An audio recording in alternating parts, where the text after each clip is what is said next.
Hello everyone, hi hi hi. My name is Natasha, welcome in. We are going to do book club tonight and then co-working. So let me just double check that I've got everything working over here. Make sure the correct things are muted, that should be muted. Now we had a big thunderstorm this week. Actually we've had a couple, it's been an insane, crazy, stormy week. And it was really not humid for like the past 2 days because of that, because it kept pouring. But today it's humid again, so I was like, oh, I'll go outside because it'll be really nice outside, it won't be humid, and it's actually already humid again. So that's a thing that happened, but we're good with that, we're good. Just want to double check that things like my captions are working and stuff. I hope everyone's doing great today, having a lovely day.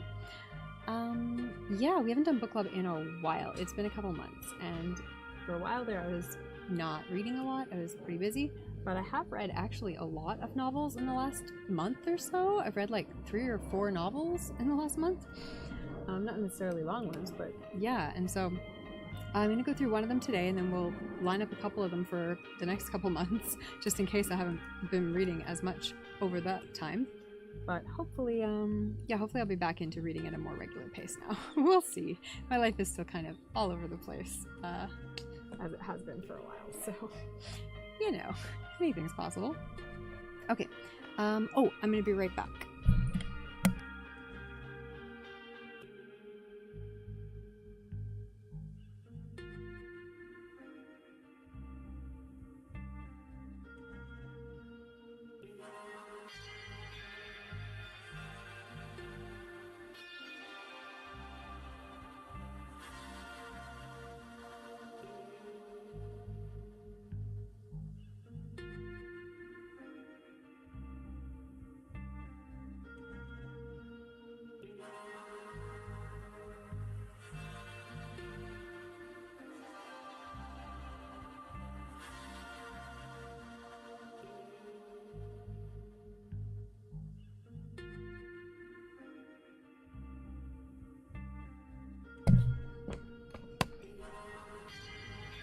Hey!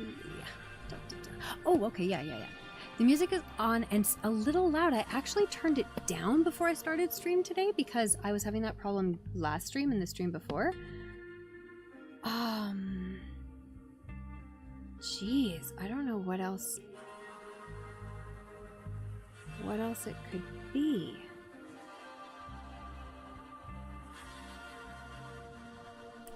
Because I didn't change anything those 2 streams before. Okay, I'll turn it down a little bit more. Let me know if that helps. Yeah, normally, like, this is way lower than I ever usually have to have it. Tell me if that's better or not. And if it's not, I will turn it down some more. But hopefully, yeah, because when I was rewatching the stream from last time, I'm like, oh, my voice is still not loud enough over the music.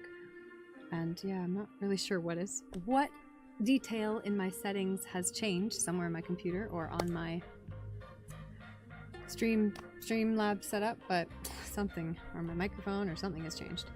Because yeah, I'm having to turn the music way down. It didn't change much. Interesting. Okay. Okay, let me turn it down a little bit more. Okay. Let me know about that. That's about half the volume I normally have my music at when it was fine a month ago. I don't know if this is any better or if it's still, the voice is still too quiet. Because the first time I had this problem 2 streams ago, it was just that everything was really quiet, which was weird. Like the voice and the music, to hear anything I had to really crank it all in the playback. And so I feel like that was kind of better last time, but yeah, still the voice was too quiet for the music, so I don't know. Maybe this is better now? Let me know if this is easier to hear or not. And tell me what you've been up to, Meowfa. How's your day going?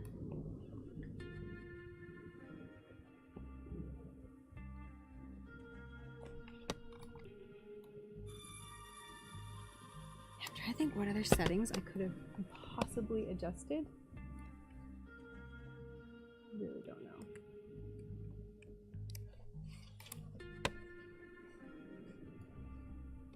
I also got a ton of writing done this month, which is fantastic. So we'll be doing some editing and publishing work tonight. Interesting. You can't really tell if it changed much. The music is going in and out. You think it is quieter now? Okay. Well, we'll leave it on that for now, and hopefully when I do the playback, it'll be fine. But yeah, normally I don't have to have the music this quiet, so weird. I don't know. I really don't know. Well, as long as you guys can hear me.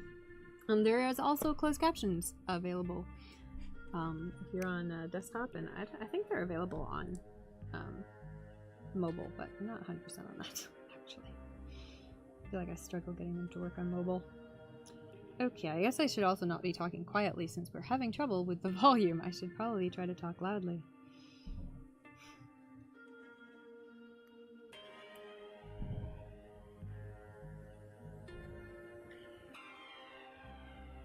Okay, alright, and I did post this on Discord at some point, even though I said I was going to do it on Sunday, but I also said it might be Thursday. And it is Thursday.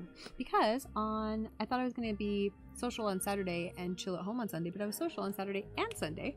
So yeah, book club had to be Thursday. Which is fine too. Okay. Okay, I just want to Google this book. Because I think I want to know a little bit about it so I can talk about it. And I think it was a debut novel. It was really fun. It was really cool. So how do I describe this book? It was like an urban fantasy set in Egypt, and it was set at kind of 1920s. So alternate history. Magic was discovered at some point, you know, in pretty close to the 1920s. It might have been like within 10-20 years kind of thing. And so the whole world had changed and was adapting to this presence of magic and magical creatures like jinn and like genies, jinn, demons, and all this sort of stuff that was now unleashed on the world, and now just a fact of the world. Okay, so it's described as a fantasy steampunk novel. Yeah, I could definitely say it was steampunk for sure. Again, that kind of 20s style of technology. But it was really great because it really used its setting really well. The setting, like this interesting setting that I don't know if I've ever read a book set in modern or semi-modern, you know, Cairo. And it was really cool to kind of see that, and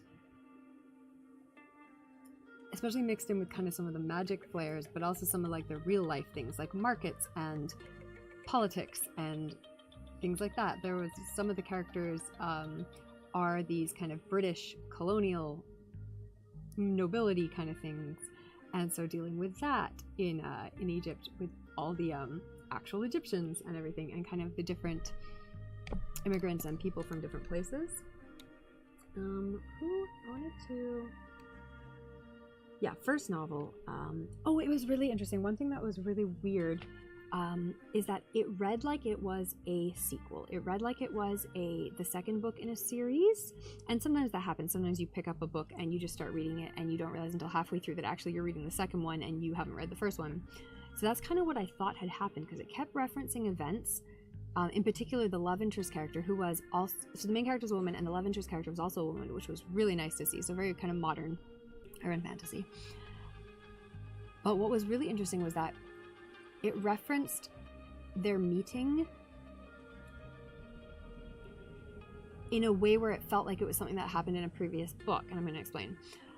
It isn't quite that, but it wasn't referenced in the way where you would expect it to be in a first book, because like meet the character, get to know them, etc. It was like no, they already knew each other, they had a history, they had a background, they'd already met, and it wasn't just like they just knew each other. It was like no, there was this very specific event that had happened that these characters met, and it was, you know, it was the same type of plot as the book. It was they had to fight an angel, right? And so this book uses angels as one of its magical creatures, like demons and jinn.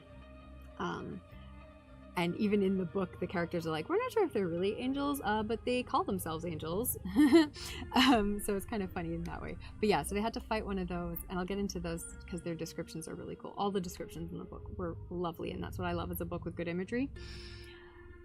But yeah, so that was they kept referencing stuff that had happened in a previous event, and it felt like it was from a previous book. And then when I looked it up, there was no previous book. But at the end of this book, they had included the short story. So it was a short story. So it was a previously written work, but it wasn't a standalone book. So it was really interesting, and it really, obviously really good that they included that, because otherwise it would have been like, well, where do I even find this short story, right? It's not really like published as its own book. I mean, I guess it is in some way, but you know what I mean? You wouldn't want to just buy that. So it was great that it was included at the end. I actually really wish they had, maybe they did mention it at the beginning of the book and I just skimmed past it, that it was there, because I would have preferred to have read it first. I think it would have, not that it like was spoilered or things like that, but just that because the whole time I was reading this book, I felt like I was missing context from a first book, and I would have liked to have read it, because it was written in that sequel way where they explained everything you needed to know, you know, in case you hadn't read the first one, but also you still want to read it. You feel like you're missing out on stuff. And considering it was just such a short story, I wish it had been printed at the beginning of the book, not the end. But I also understand why they didn't want to conflate it with the new book. So I get it.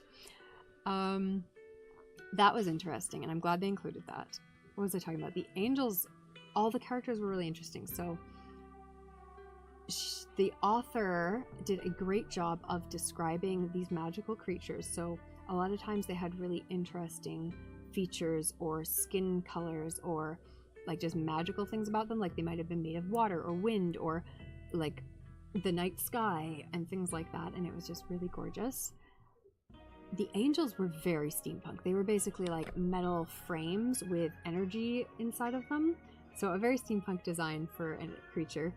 And those were also described really well. They had like masks, and they all had like unique individual masks and stuff. Also some cool stuff on their kind of, I guess characterization you might call it, or world lore. The angels, like when they died, another one took their place, kind of thing. And so you'd have this visually identical creature who was not the same one, and that comes up as a plot point.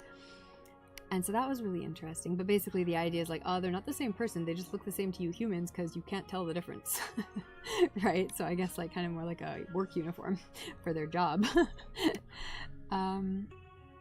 Is that all the angels had specific jobs that they did, and that was their name, which was cool. I really liked all of the demons and the jinn were really cool. Oh, there's a crow. I left out some cheese and peanuts. So, I don't know, we might see a crow over there, but he might have actually got it. I can't tell if the peanut's gone already. So I liked that. Yeah, really good at describing visual characters and locations, because there was quite a few interesting steampunky locations, kind of like giant buildings and mechanics and clockwork and things like this, which was really cool and very well described because you could kind of envision what was going on.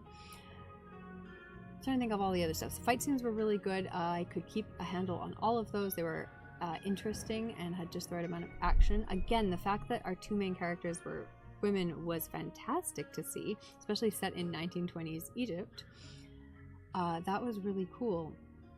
And they were both a little bit unique. You kind of had a kind of tomboy main character who was very, focused on her job, and then you had this kind of like wild card love interest / helper who would show up when needed and, kind of not save the day, but be like that Tuxedo Mask style presence where it's like just that little extra bit of help makes the difference and makes everything go well. Hi, Lonely Junie, how are you? We got a stretch wrist and a hydrate. Cheers.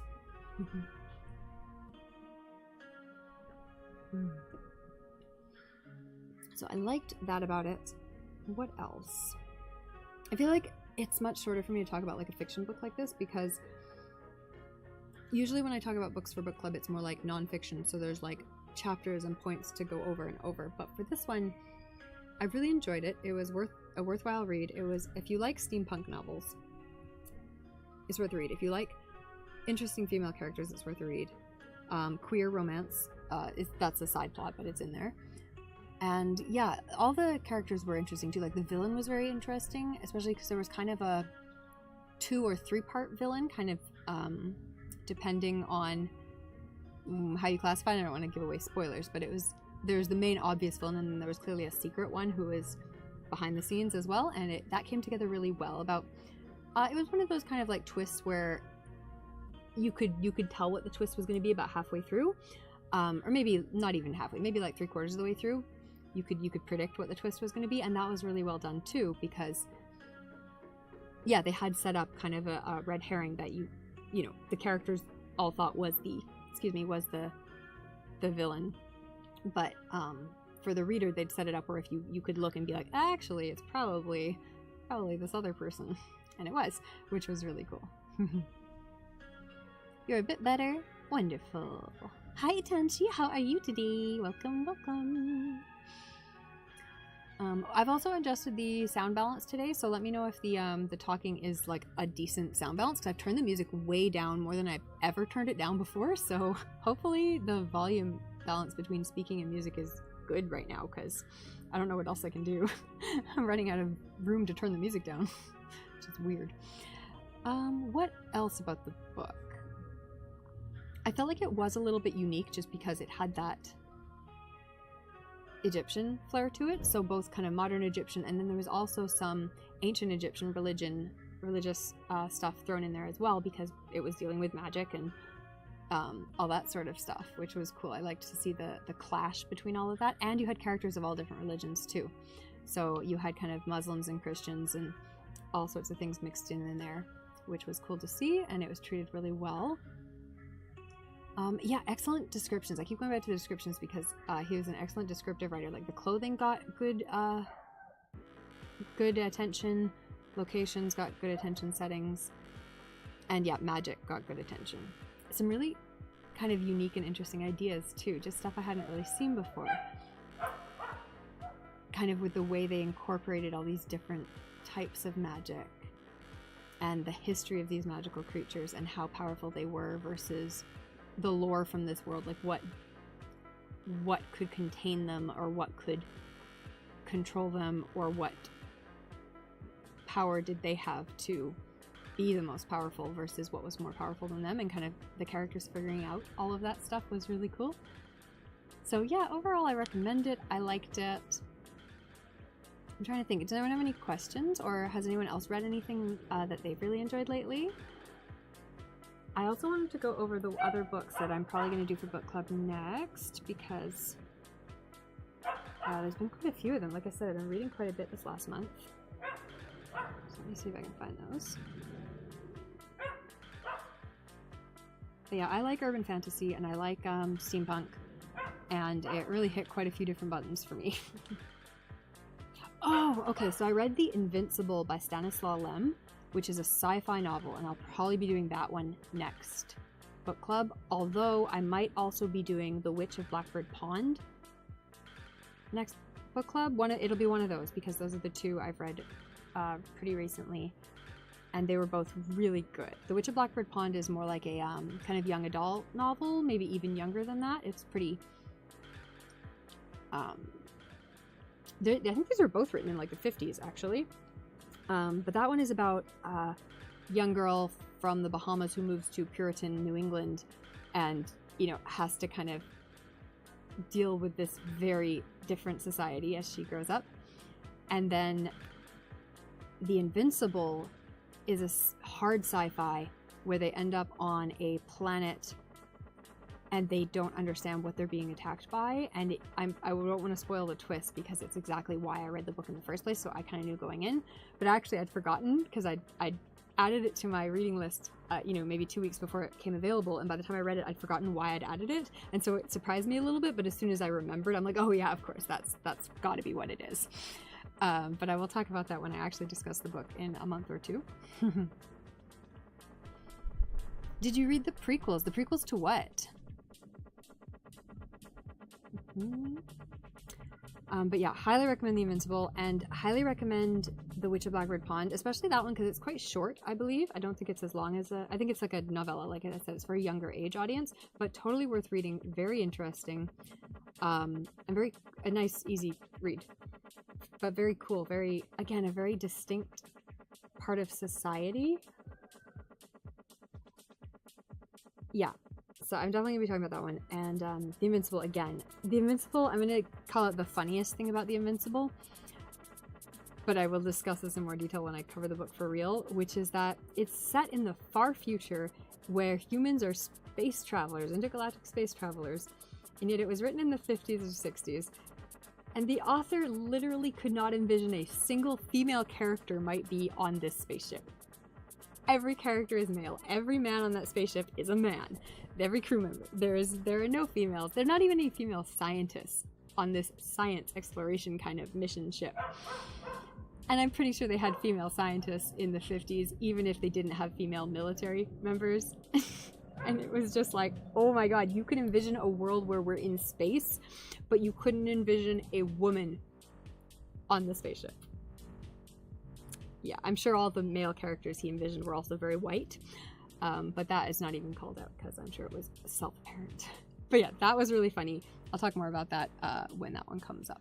The short story that comes before the Master of Jinn. Yes, so that one was at the end of my book when I was reading through it, and I didn't know that until I got to the end of the book, and I'm like, oh, what is this? And I thought it was a sample for a full novel.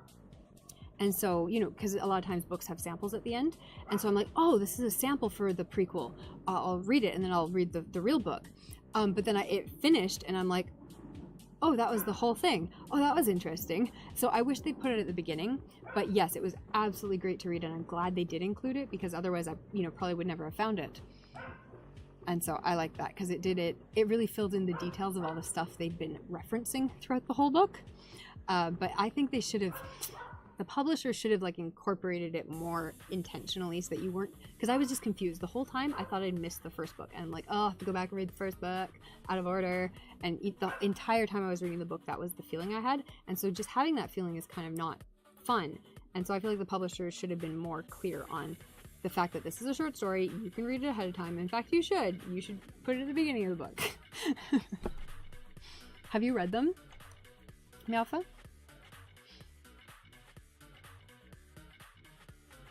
You're saying them. I only read one. So if there's more than one, I've only read one.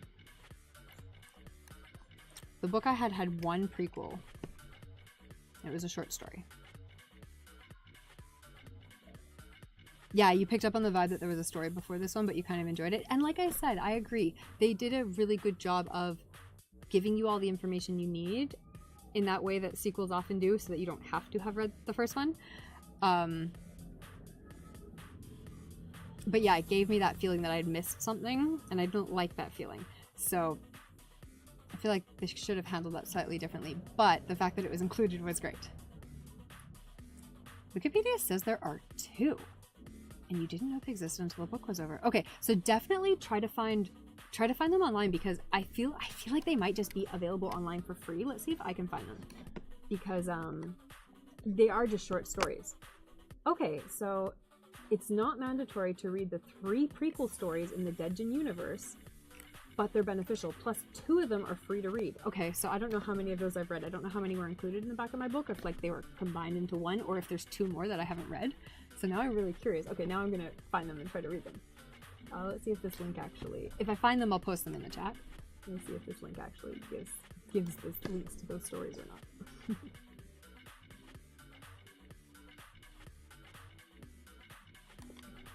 What did you think of the book?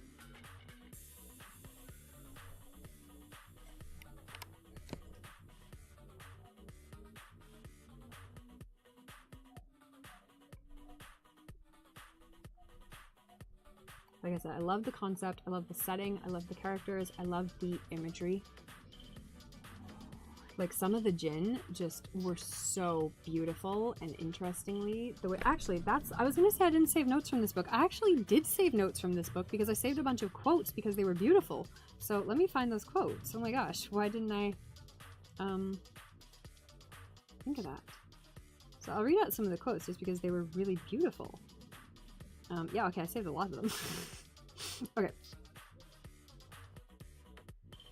The space above the empty chair rippled, and an inhumanly tall woman appeared, with marbled aquamarine skin and bright jade eyes. Her ephemeral body was as transparent as her sheer dress, which billowed as if caught in a breeze. Another quote. In her place stood a woman whose face still bore some resemblance, but she was taller, unnaturally so. Most of the Jinn are very tall. With black skin like liquid ink. 2 crimson ram horns curved up from her head into jutting points, and her eyes were those of a cat, blood-red pupils forming vertical slits that sat on beds of iridescent gold. What else have I got? Oh, someone else's eyes suddenly looked out from behind Siti's gaze. Not dead at all, but beyond life. Not ancient, but ageless. As if it had seen the stars born and burned away. They stared down with the curiosity of a lioness inspecting a mouse, or the vast fiery desert contemplating the existence of a droplet of rain. Fatma felt as a speck beneath that glare, a mote of dust caught in a raging storm, and she thought she might wither away beneath its intensity that beat down with the fierceness of 100 suns. Then as quickly as they came, those terrifying eyes vanished, leaving behind Jinn eyes, no longer lifeless, no longer empty, and filling with utter horror.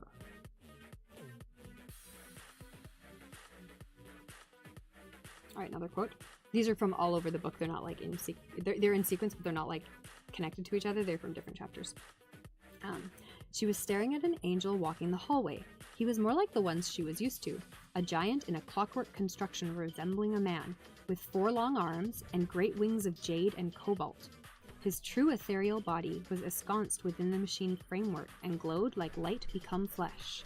So like I said, the angels are very much clockwork, steampunky type creatures. A third held a great machine of rotating gears, with men and women moving about frantically to maintain it. Fatma stopped to watch, the clock of worlds coming uncomfortably to mind. "What does that do?" she asked. As Murray glanced distractedly. "Oh, that's the machine that keeps the world going." Just some fun stuff like that. And I think even after that line, the character herself goes, "I'm not sure if that was a joke or not." Seated about a wide round table in chairs carved for giants were 4 angels. Their clockwork bodies were sculptures of art more than machinery, with gears that ticked like hearts and steel fibers mimicking muscle. Each turned at once to regard them with 4 sets of brilliant gazes. I got a couple more, and I think it's all about the angels, so I'll just go through them because I think they're so interesting. Like all angels, he wore a mask with oval cutouts for eyes. This one was made of glittering gold as if dipped in starlight. It matched his body, wrought of black iron except for the tips of his wings that also shimmered gold. "I am Harmony," another angel greeted warmly. This one had a voice like a woman and wore a mask with a fixed pleasant smile. Her full rounded body was the color of an ever-shifting rainbow, so that no place stayed the same hue. Ooh, I forgot how much talking like this kills my voice. "I am Discord," a third stated briskly. His body was sharp and angular, looking as if you might cut yourself at a touch. It was bone white down to the wingtip with not a hint of color. He stared out from behind a scowling black mask. So like I said, they all have masks. Oh, feel free to tell me what your criticism is, even if it's full of spoilers. That's fine. I'd rather actually discuss it with someone who's read it than maintain a spoiler-free zone for, you know, like someone who doesn't exist, right?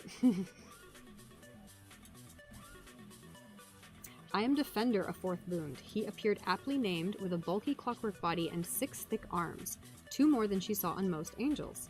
He was silver and crimson, with a mask that looked carved for a hero's statue. No sooner had he finished than the gold doors parted and another angel bustled in. Like the others, this one towered at least 12 feet. 4 mechanical arms extended from bronze shoulders, while shiny platinum wings, tinged by dashes of crimson and gold, sat behind a broad back.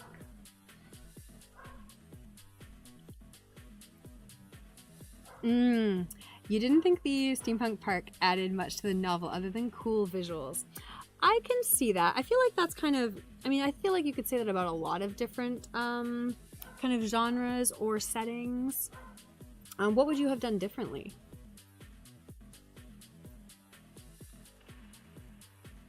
She did not know when she had raised her hand to command them, but they remained there like unmoving statues, weapons drawn in mid-flight, poised to descend, held fast by the power of the ring. Only there was no more ring, not of gold or iron or brass. It was gone, vanished from her finger. In its place, script and glyphs she could not read etched into her skin to form a symmetrical geometry, as if some divine hand had marked her. They were emblazoned on her fingertips, upon her hand and up her arms. She knew if she looked, the writing decorated even her chest and face. Turning over her hands, she found a glowing star on each palm, shifting between 5 points, now 6, or 8, or 12. The true seal. That one was maybe a little bit of a spoiler.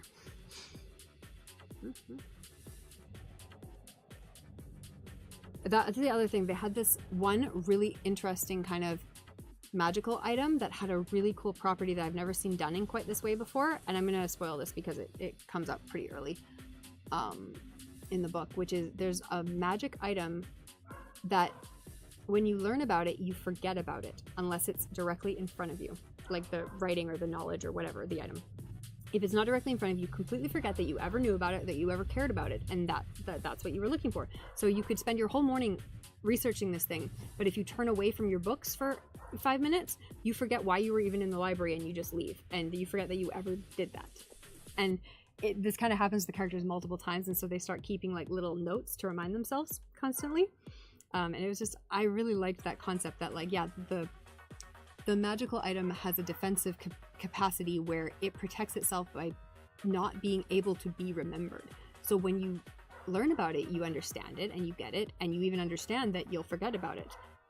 But it doesn't help. You still forget about it if you're not constantly reminding yourself.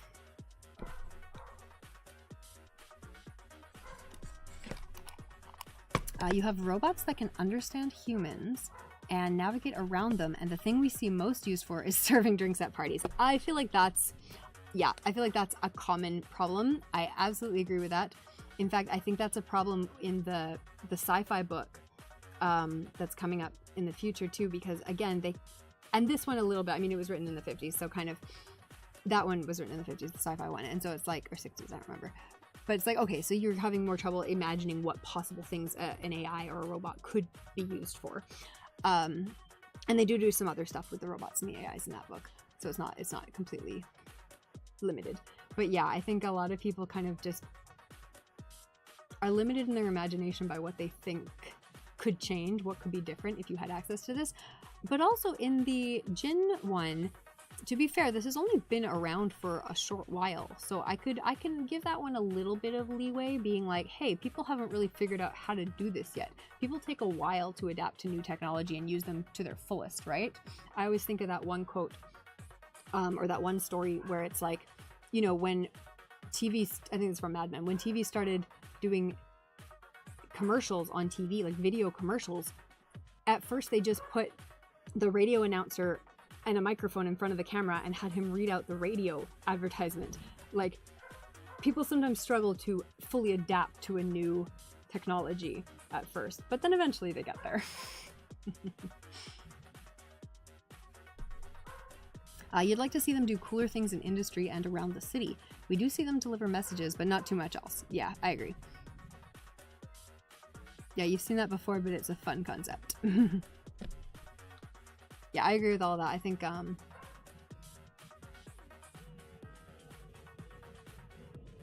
it's difficult for authors to really spend that much time doing that much world building, but when they get it right, it really makes a difference in feeling, in making the world feel real, when they can really incorporate things in a full way.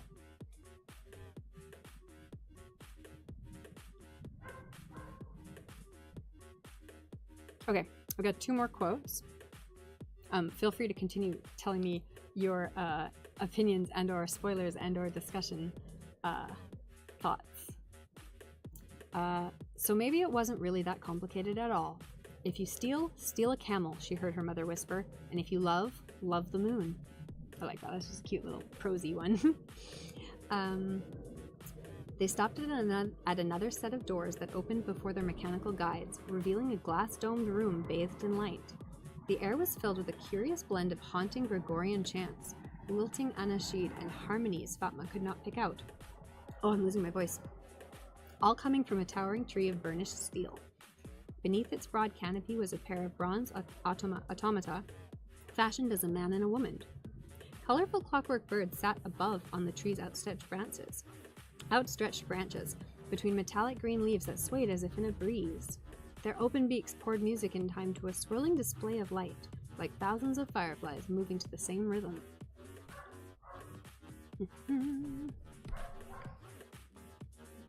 It isn't clear what the brain in the ministry building does other than run the elevators. Agreed.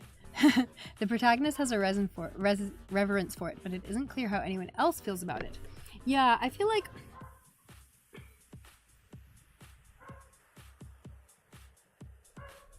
I'm trying to think what my opinions were on that, what my thoughts were on that. I feel like I assumed it was kind of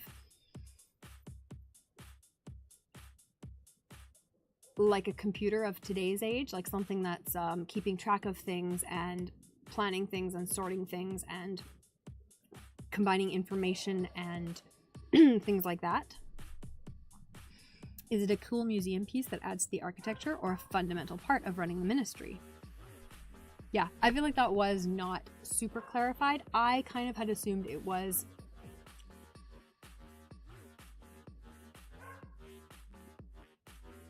I kind of assumed it was taking the function of like what you would have in a smart building today, right? Or and not just the building, but like maybe a government office today where like, yes, everything's on a computer. All their data is on a computer, all their information, how they organize things and track things and store information and make decisions and that kind of stuff.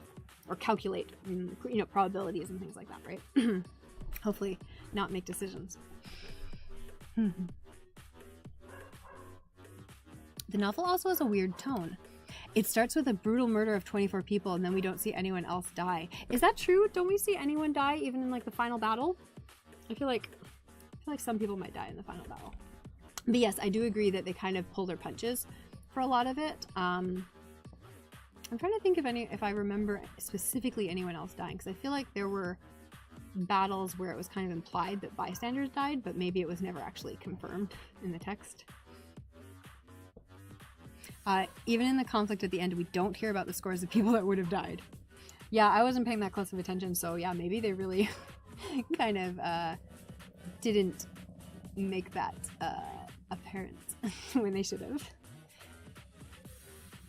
Everyone in the novel has a heart of gold and pulls their punches. I will criticize how they handled the main villain at the end. I felt like they almost got off like too easy. I don't remember what actually happens to them at the very end. I feel like maybe they almost like have one of those moments where they do something stupid and then die. But it's not the good character's fault. It's like the villain being stupid and their own fault or something like that. Or I can't remember. Or if they just end up going to prison or whatever. But yeah, there was a point where I'm like, really? Like she's just kind of they're just kind of getting away with this? Like, and not getting away with it, but like it felt very, they didn't feel like they took them seriously enough. Even when the protagonist goes and visits the band of thieves, they spend their time together feeding children whose parents are in jail. That scene I thought was interesting. I liked that it was a different type of request than you might normally get. So something like, prove you can at least care about this community a little bit, rather than like, just give me money or trade me something or a favor or something. It's like, no, like, here, spend some time with this community and see kind of the people that are here. So I liked that part. I do feel I can agree that there were definitely some dangerous characters who should have been more dangerous. I also feel like when all of the jinn were being controlled, I feel like they actually took a little bit too long to catch on to that. like you guys, maybe jinn are unpredictable frequently and don't necessarily act in ways you can explain as a human. But like some of these were jinn that they knew well, and it's like, this is clearly a non-standard behavior from this person. Like, you didn't investigate that anymore. It's like, and I guess that's part of the prejudice too, though, right? Like, I think that was kind of part of the intent, was that no, they just assumed they're violent monsters and didn't look into it any further, because obviously they're violent monsters. So it's like, yeah, okay, all right, I can buy that. The book has stuff to say about equality and care for underprivileged people, but it isn't driven by the novel. I think it tried to do something about the different classes of people in the city, in the environment. And I don't know if it really succeeded, but at least it called them out, like it had them present and interacting. But yeah, there's kind of a point at the end where I think even maybe one of the characters says something like, why would we want to help you? Like, our lives aren't going to be any better after this, kind of, or something like that. And it's like, yeah, exactly. Like, what does this look like? How would this get better for people in the end? It isn't clear why the antagonist is appealing to the poor people. They have a different path to power, and the person behind it doesn't care about poor people. They were investing in and fomenting a war that they would all be sent to. I mean, I feel like that one's straight out of reality, though. Like, look at America. It's very good at making poor people want to fight in a war that does them no good. It's very good at having outspoken leaders who appeal to those who are perhaps struggling, giving them a path that sounds like it will help, but may actually make their lives worse in reality, because they're just going to die in a war.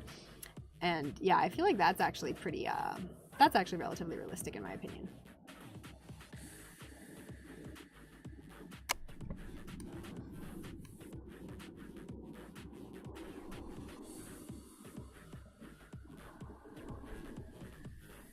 I feel like there was a little bit too much mystery left on the prophet character that didn't go anywhere. So, like, the fact that they were keeping a lot of stuff a mystery about the prophet character, either from the audience or from the characters themselves, or both, it didn't pay off. Like, it was like, why couldn't you just have, like, given us this information earlier so that we knew who the prophet was and what they did? And I feel like we didn't ever really get that information. Like, we got a little bits and pieces, but, like, I didn't really understand what the prophet did originally. Like, what, like, they were responsible for bringing magic into the world, or they were there, or they were, like, I didn't really get what the whole deal with the prophet was, in the historical sense. And it was like, and I felt like it was like, okay, at the end this is going to become more clear, and it didn't, and it just was never really explained. And I'm like, hey, kind of actually would have liked to have known more about that, how magic was brought into the world, what the prophet did, why, you know, all that stuff. Right, the author wants to make these points, but it doesn't flow from the intentions of the book, but from the points the author wants to make. Yeah, that kind of like banging a theme in a little too heavily when it doesn't actually fit the novel. Yeah, why does the antagonist need a prophet or the support of the people, or even the identity they take? What was didn't the villain need the support of the people, like, for power? Didn't that give them power when people were supporting them and believed in them and all that kind of stuff? Because the Jinn were under control of the ring, but I felt like there was a benefit to having people either believing or supporting or just physically being present or something. I felt that was giving power to the villain.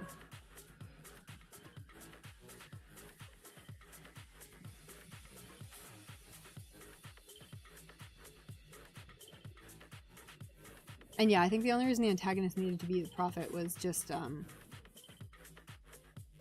felt like it was over dramatized. I agree. I felt like the reason was that they couldn't be themselves because they wanted to be hidden.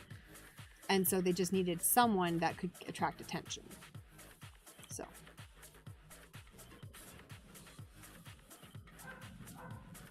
But also, one of the things that felt like almost a bit of a plot hole was that the whole idea was that the prophet, the real true prophet, had this very intense charisma, right? Like, people listened to the prophet and worshipped him and followed him, and like, it was very that was a natural skill that the prophet had, and yet the villain was able to replicate that, and I feel like that maybe wasn't explained fully. Like, that seems like a power that is not easily, that seems like a trait that is not easily replicable by powers.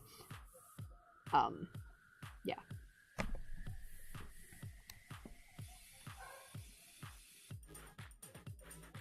You don't think so? I think the ring gives them control over the jinn, and that is their path to controlling everyone. Possibly. The title is a major spoiler. Yeah, I think that gave them power over the jinn, but I think they wanted power over the people for some reason. I'm trying to think what... I feel like the people helped in some way, having them on their side. They played it as a mystery when it's right there in the title. I feel like that comes back into what I said, where it's like the characters didn't realize that the jinn were being controlled until like after they should have already figured it out. Like, they should have started to clue in before they did. But from the characters' perspective, they wouldn't know that, right? Like, they're just still trying to figure it out. Yeah, I think from a reader's perspective, it's not supposed to be surprising that the jinn are being controlled. I think from the character's perspective it is. That's not supposed to be possible, right? Like, these are the strongest magical creatures in the world that nothing can control, and, you know, they're close to gods, and then there's something that a human can use to control them. I think that was supposed to be a surprise for the characters.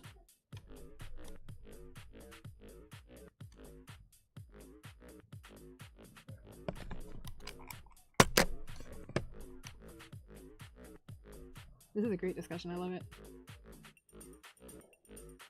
The whole murder at the beginning makes no sense. The antagonist didn't need anything from it, and it just brings trouble for them. It is there to make the book interesting. I have to think about that, but I feel like I could agree with that. Because what did the murder at the beginning do? It got rid of a bunch of characters who might have been problems for the antagonist, like for the villain. I feel like that was the real benefit, is that it also, the villain really wanted to start attracting attention, right? They wanted to build a reputation and attract followers. And if you don't buy in that the followers were necessary for anything, then that whole thing seems useless. I kind of still think they were necessary for something, and in which case a big dramatic event would be helpful. Like, if you buy into that theory, a big dramatic event would be helpful for attracting interest and attention and gaining followers. You know, performing a magical feat that shouldn't have been possible, and wiping away people who might have caused practical difficulties, right? Because I think some of the people in that room were obviously family, which could have been a problem, and also powerful people who might have caused practical issues, right? Whether that would be through the government or through personal means. It also might have been financial too. It might have been, I feel like there might have been some financial incentive there, like get rid of people that maybe they owed money to or that they didn't want to pay, that kind of stuff. But I'm kind of speculating on that. I don't really remember. But yes, it was definitely, I think, mostly for dramatic effect. And if you buy that the dramatic effect leads to a benefit, then it's helpful. And if you feel like that was not a benefit, then yes, it was very just superfluous.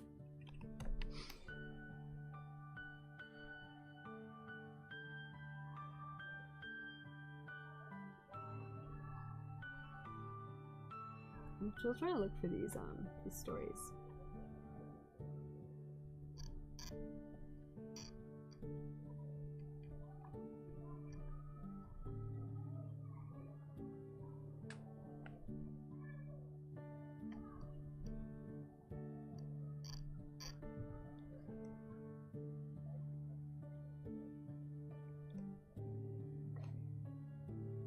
Darn it, I was hoping this would give me, it says the 3 prequel stories, but it doesn't like tell me what they are.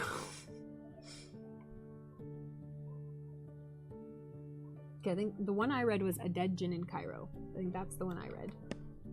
Okay, it looks like there's one called The Haunting of Tramcar 015, so let's Google that.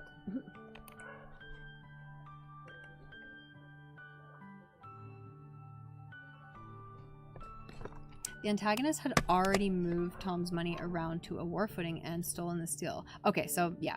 I mean, I guess it could just be preventing anyone from catching that easily. Like the people who maybe were affected by that were dead, and so they weren't investigating it. You know, they weren't up in arms about it.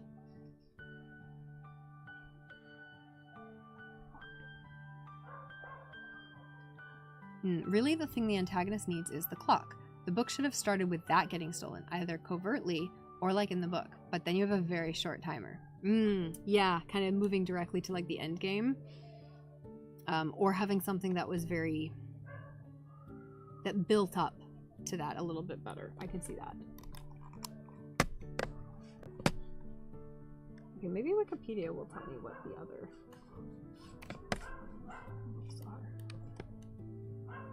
Okay, so Haunting of Tramcar 1015 is like a, what does it say? It's like 100 page. Oh no, okay. Yeah, I think it's 100 pages.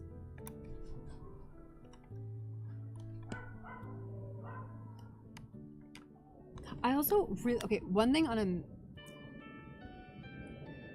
meta's not the word, but kind of meta level, I really like the idea that this author has these short stories and then was able to publish a novel set in the same universe as these short stories, because I love that for the publishing world, right? Like, didn't have to start with a full-fledged novel, was able to start with short stories and kind of build an audience and then publish a full book. And I really like that for the publishing industry.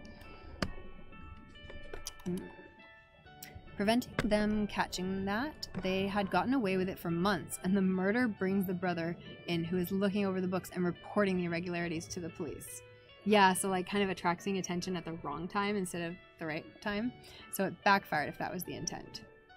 Yeah, again, I think at that point you could argue that the intent was to attract attention, period. Because yeah, otherwise it's like, well, why are you doing this? You're just making things, you know, more, you're giving people more reason to look at you.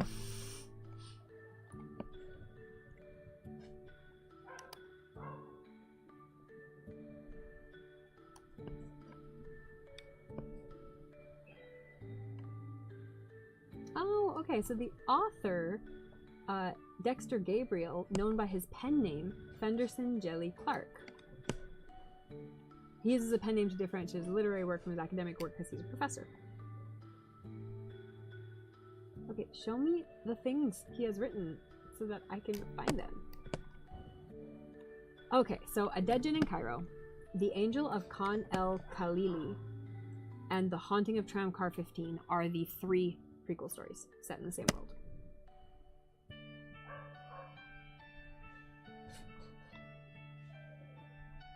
Trying to figure out how to find them.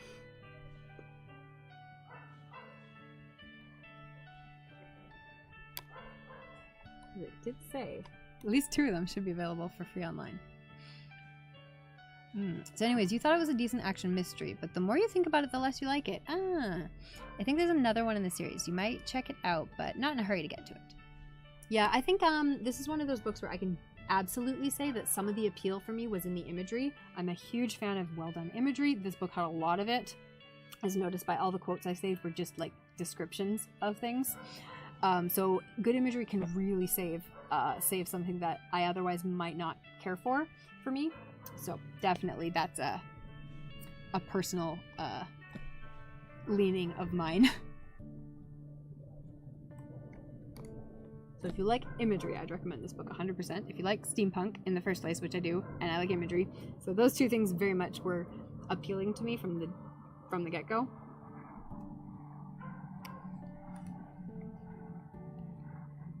Plus, like I said, the lead female character with a female love interest. Yeah, so those 3 points definitely bumped it into, I could look past maybe plot holes a little bit easier, because I was enjoying watching these characters interact, and I was enjoying reading these beautiful descriptions.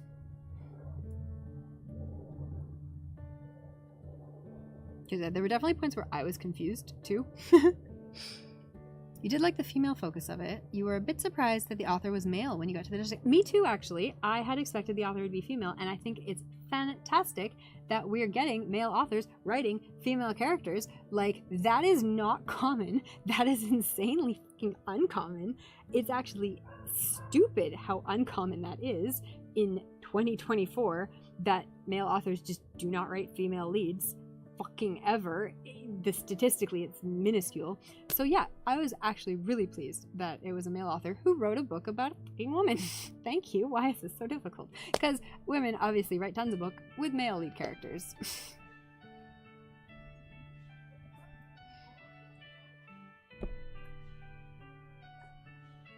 And in a way where it wasn't bad, because again, you get that whole like, how do I write women? Boobs? You know, those kind of jokes, right? Because there are so many male authors who really do fail at it, but shouldn't be in 2024. And it was very refreshing to see a well done, a well written female characters from a male author. I thoroughly appreciated that.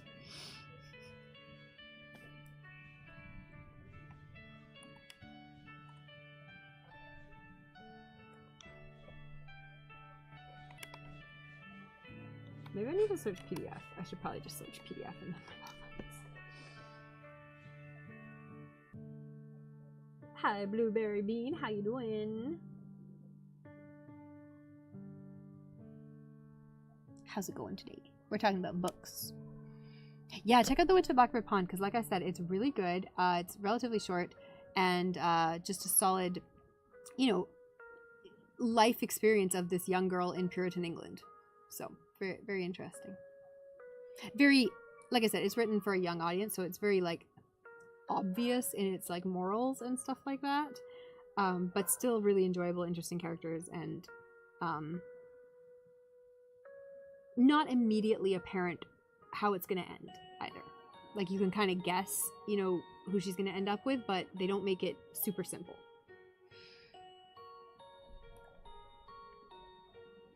The background is pretty. Thank you, Blueberry Bean.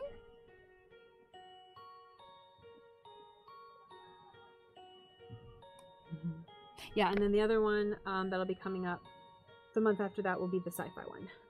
The Invincible? Something like that. The Invincible, Stanislaw Lem.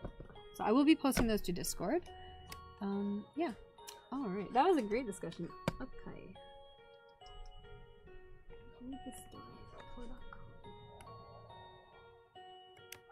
If I can find these links, I'll post them to the chat.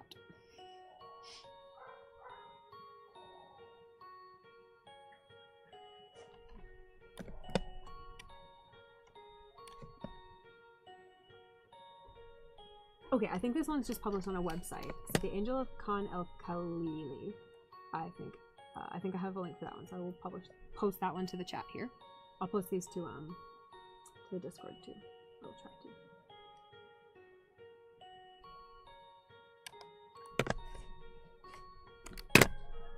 Okay, so this is one of the prequel stories for A Master of Jinn.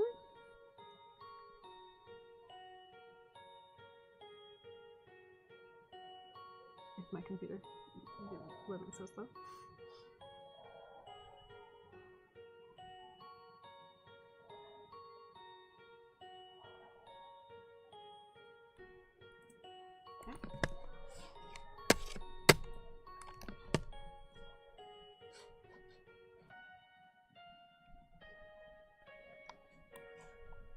Well, let's continue on this website and see if they maybe have any of the others on this magazine website.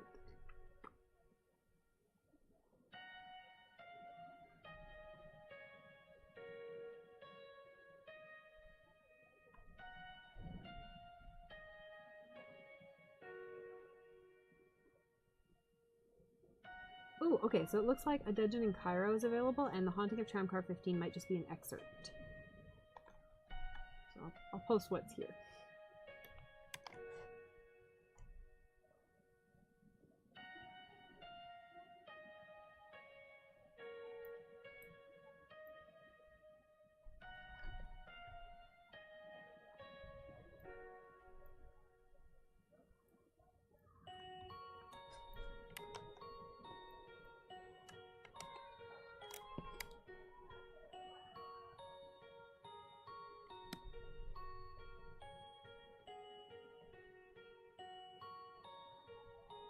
This is a great book club. Thanks for showing up, Meowfa, and having a great discussion. That was fantastic.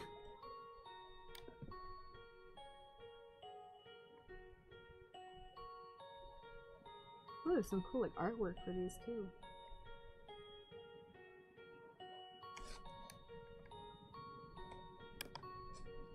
So again, if you read these short stories and you like them, you can buy the full book that comes after Master of Jin, and that is the book we're discussing today.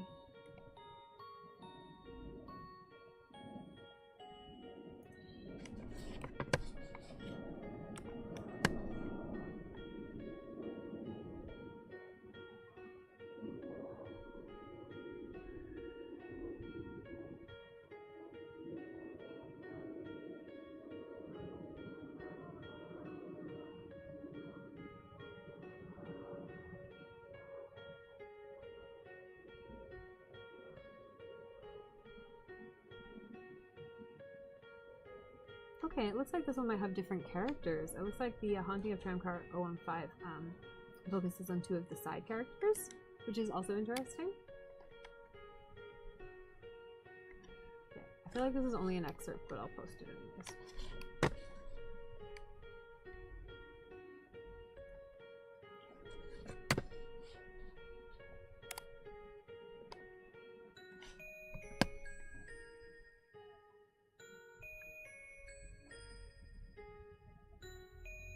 I'm going to totally read those later.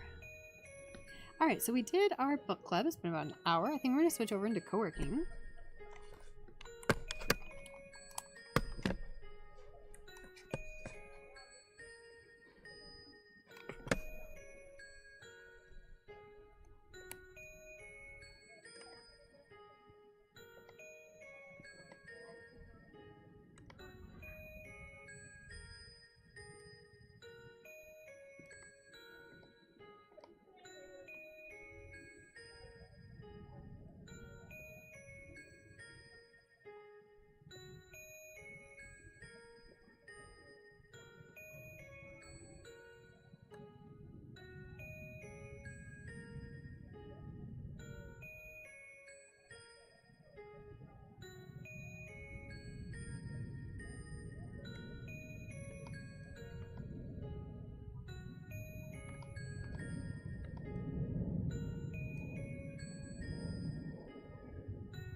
Trying to decide which I really want to use.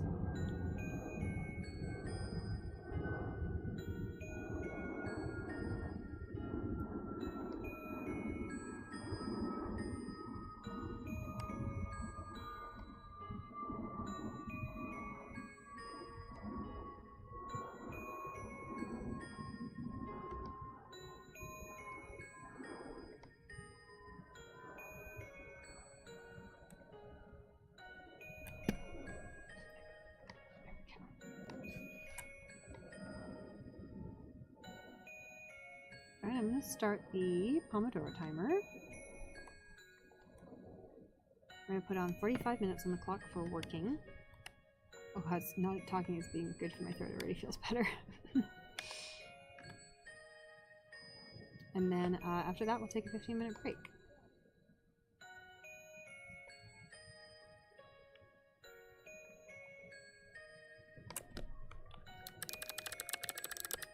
Then we'll do it all over again, because that's how Pomodoros work.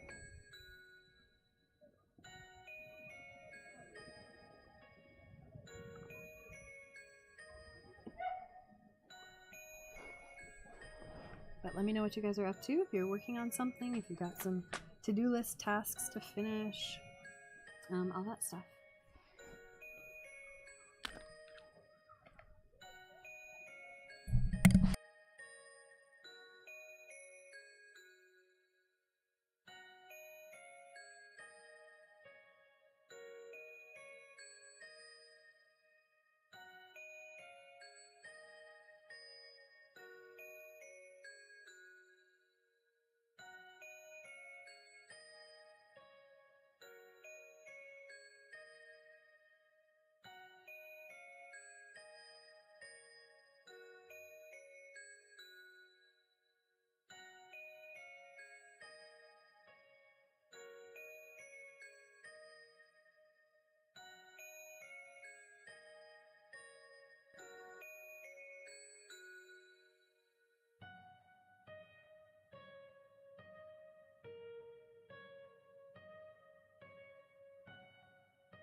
Alright, it's break time. Sorry, I was on a call there. How's everyone doing? We are on a 15-minute Pomodoro break right now. We're about 5 minutes into it.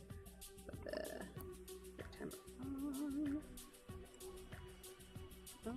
Alright, how are we all doing? I'm getting some stuff done, but I had a call with my family there, which is really good. My computer's being really slow, which is not good.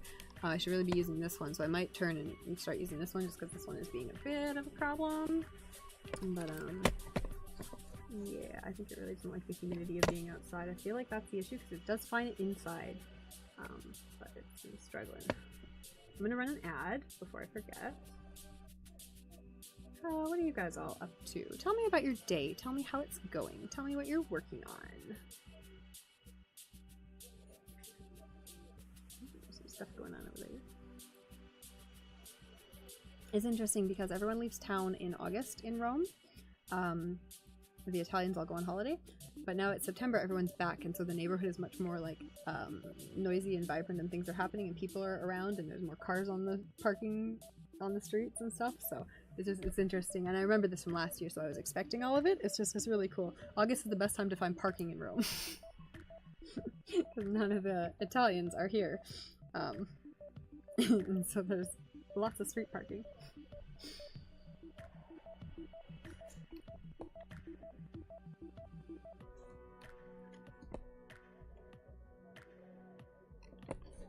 Okay, you see, like, I'm trying to close windows here and it's just like taking forever. Okay, no, that's going a little faster now. I guess I gave it enough time.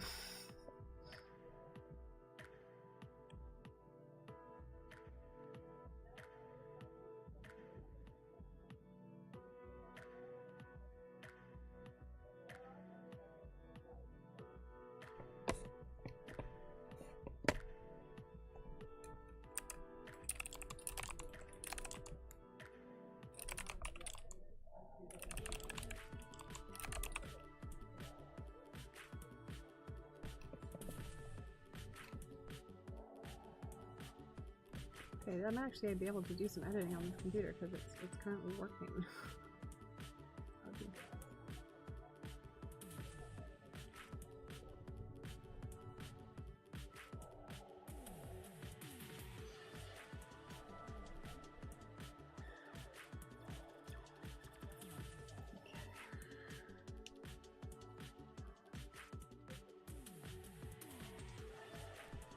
What are we? It's 9:45, almost 10. Okay, not bad. I feel like it's later than it is.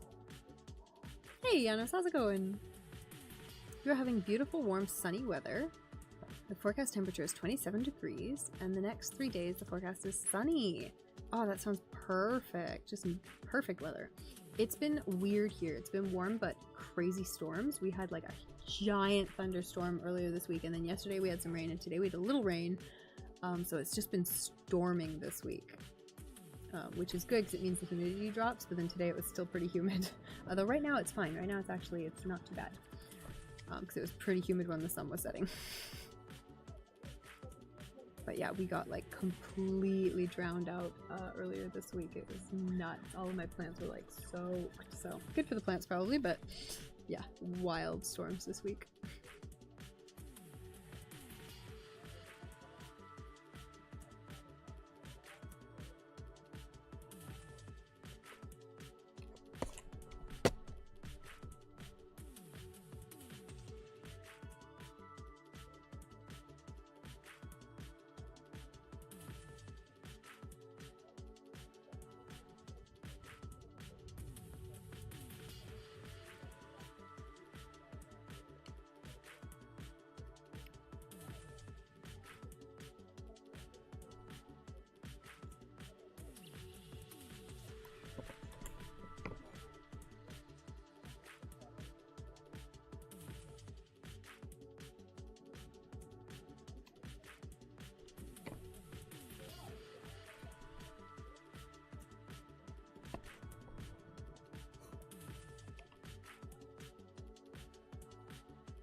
I feel like today's been relatively successful.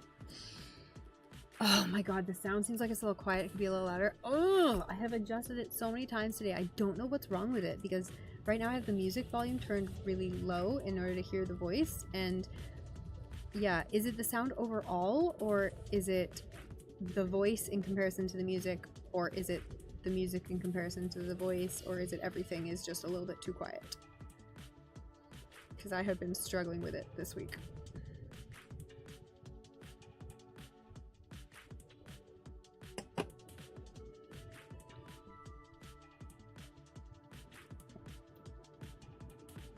Suono sembra essere un po' basso, potrebbe essere un po' più rumoroso. I love this translator app. This is so great to just see all of this stuff in translation.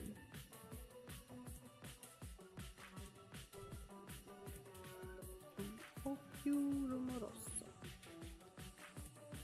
Potrebbe essere un po' più rumoroso. I should do it. I haven't done an Italian stream in honestly like a year. I suppose I could do an Italian practice stream. Oh, I need to remember to figure out when my Italian classes start up again, because they are usually on Thursdays and they should be starting up either this month or next month, hopefully this month, but might not be till October. Is the voice and the music. Okay, see, I can't turn the voice up anymore is the problem, and so like if I turn the music up it'll drown out the voice.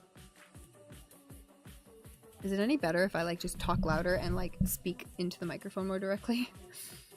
But yeah, I don't usually have the music turned down this low. I just kept turning it down because people couldn't hear my voice, and I don't know why.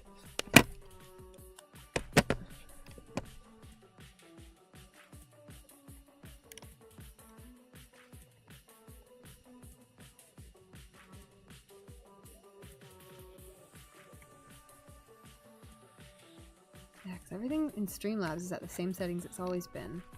I think I did something on the computer, but I don't know what, and I tried to fix it, and it didn't fix it. God damn. Yeah, and I turned up the volume on the microphone. Okay, let's turn up the volume on the microphone. Okay, I turned up the microphone a little bit louder, so let me know if that's a little bit easier to hear me on the microphone.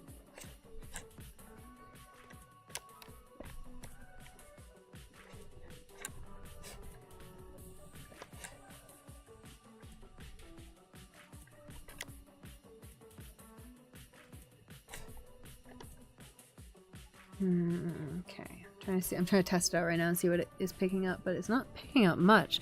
Maybe it's my microphone that's not working great right now. I don't know. I feel like I haven't dropped it or anything, so I'm so careful never to drop a microphone because that ruins them really fast.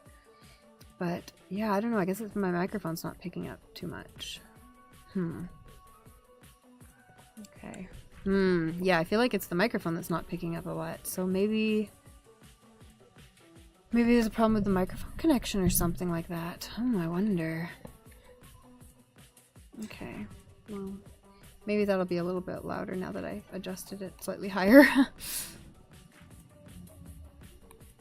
It helps a little bit to speak more into the microphone. Okay, I'll try to speak more directly into it, but like this is me speaking directly into it, and it's like 2 feet away from my face, and normally that's where it is, so it's not like it's any different than normal. But yeah, I will try to direct it towards the microphone. I just bumped up the microphone volume a little, so let me know if that helps at all. I'll put up a little bit more. But normally I have it turned to like 90% because that helps with other things, video calls and stuff. But yeah, maybe it just needs to be cranked up again because not so solid right now. Oh la la. Okay, actually that looks like it's louder on the Streamlabs thing, so maybe that's better.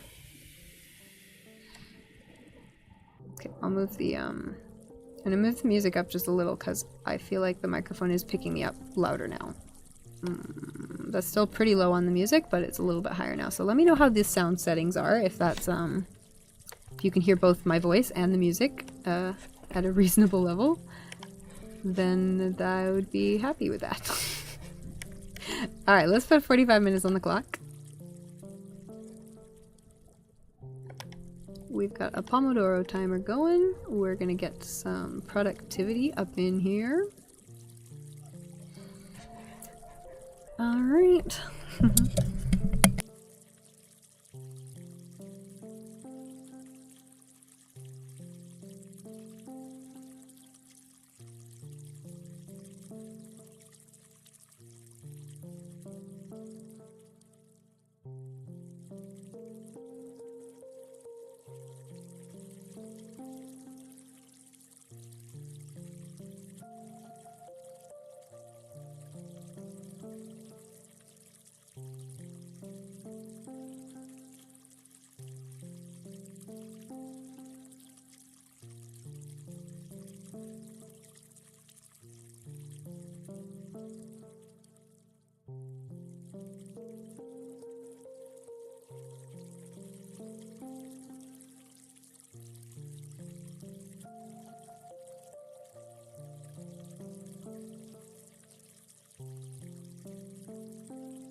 Alright, it's break time. We finished another work session. Hope you guys are all doing well out there. I'm getting some stuff done. Quick.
I'm gonna be right back.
Alright, wreck. Okay, I got a little bit more work I want to get done tonight. Yeah.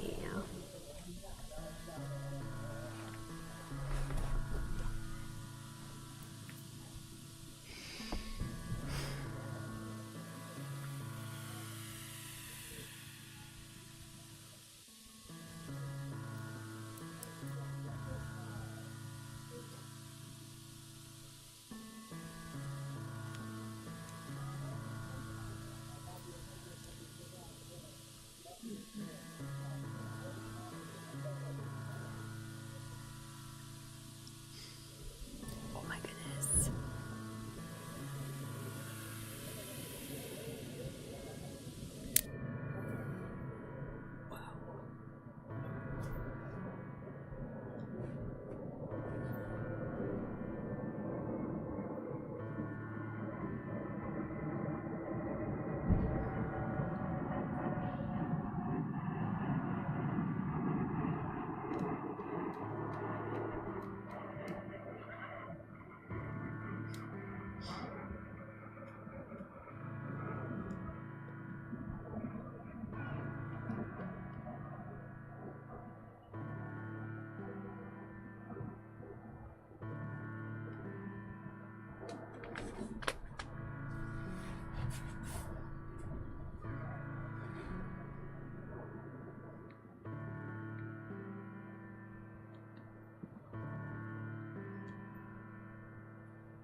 Interesting online drama.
Okay. What have I got? I got chips and a drink.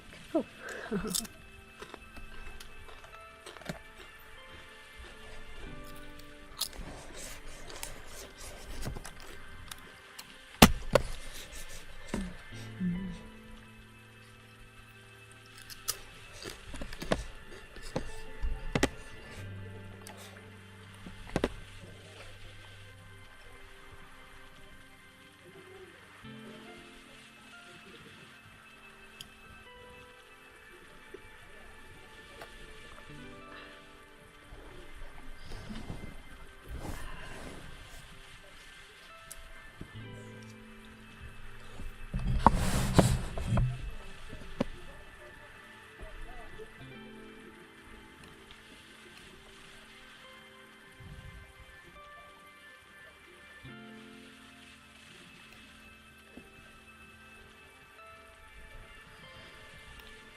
Oh, alright, time to reset this timer. We're gonna do another work session for the night. Let's dive in. Good luck.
All right, everyone. How are we doing?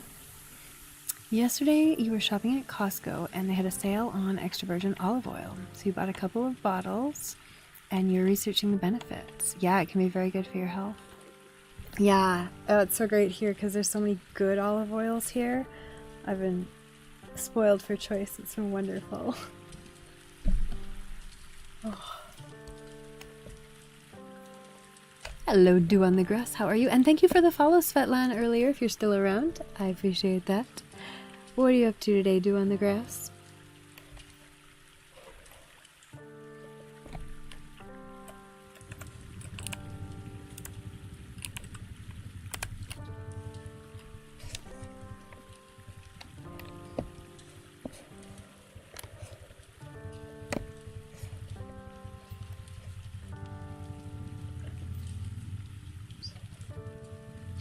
My computer is pretty slow right now. Oh my goodness. Okay. Okay, there we go.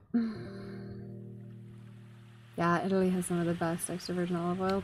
Absolutely 100,000,000%. Oh, we are finishing up our last Pomodoro here Dew on the Grass for tonight. We've been going for about 3 hours and we had book club before that. So it's been a pretty good productive day. What have you been up to? Working away on things? Getting some stuff done?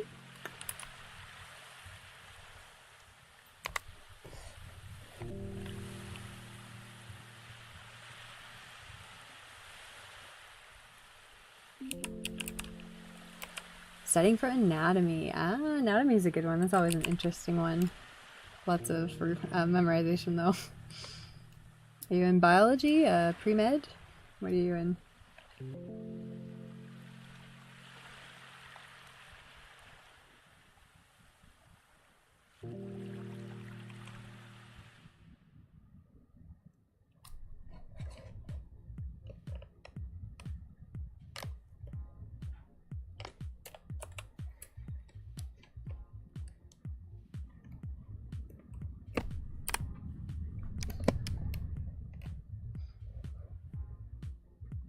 Alright, my friends, we are going to go do a raid. We're going to go raid Oop Marie, who we haven't raided in quite a long time, I think since last year. Hope you guys all enjoyed the stream. I hope you got some good work done. My name is Natasha. If you're new here, we do co-working streams as well as creative streams, things like painting, fashion design, graphic design, things like book club, writing club, and all sorts of fun stuff. So give a like, follow, subscribe. We will see you again in the future. And I hope you have an excellent day and an excellent night. And yeah, I'm not sure when I'm going to be back again, probably on Sunday or Thursday again next week. I think Thursday is going to be a good day kind of going forward to try to stream. You're very welcome, Janos. But yeah, I'm hoping Thursday can be maybe more of a regular day. We'll see. But yeah, probably Sunday and maybe Thursdays or Wednesdays. I'd like to do some art on Wednesdays, but we shall see. Maybe I'll do art on Thursdays. Bye, everyone.